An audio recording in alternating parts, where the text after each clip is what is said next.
Hi, I'm Elizabeth Espinoza, the stage manager of Meet Me in St. Louis at the Summit Playhouse. The first time I knew I loved theater actually happens all the time. Let me explain. I started seeing theater probably since I was a baby. I went to Broadway all the time, I live around, I go all the time. But the first time I was really affected by a show was the musical Rent. The Jonathan Larson musical that I saw every weekend in high school. I would go in, I would rush the show to the point where I didn't even need to wait on the lottery. They just gave me a ticket. And then I would go to the Life Cafe, and then I would hang out and feel like those characters because I felt connected to something. You know, I knew people that knew me. That was why I went to NYU, because I was like, this place is full of people. And, you know, they were, even though they weren't the same people, because, you know, those people were 20 years older. But I always grow out of Rent until I need it.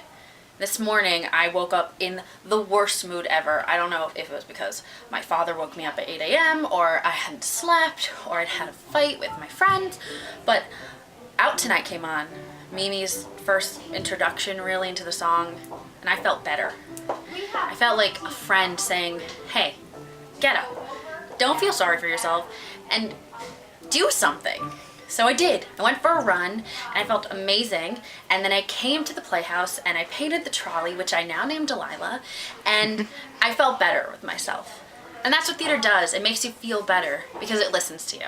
My favorite moment of a show that I've worked on was in high school.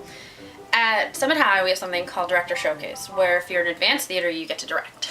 I had been an actor, and I hadn't really done any of the sets. I painted a little because my father built them, and I wanted to spend time with him, but I was like, no, I'm on that stage.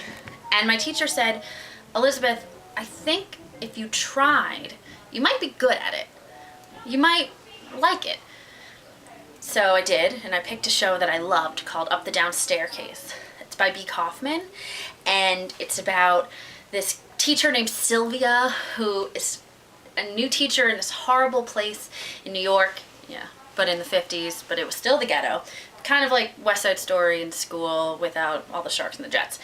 And I directed it, and it put everything into myself.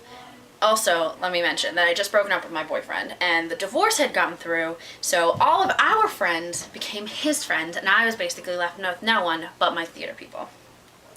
But this show was so great to work on because I got to throw myself into it and have all these opinions, and I got to choose, and I also got to make all these great friends, and I loved it, and it was great. And then I figured that's what I wanted to do, so for the rest of high school I assistant directed, and then I was in the musical. Well, who really cares in the musical? And I directed a musical, and then I went to college to direct, and now I'm working towards that again. And I think what I loved about it so much is that I read it in this book called Pink. It's an Australian book. I cannot remember the title, but I love it. They talked about theater because this girl wanted to be on stage, but she cannot sing worth a damn. She tried to sing a Celine Dion song, and it's so horrible. She sounds like a cat screeching. So she decides to be in stage crew. And the person who she kind of likes, but she kind of doesn't, not the point, says to her, why do you want to be on stage? They're just puppets, and we are the invisible forces pulling the puppets.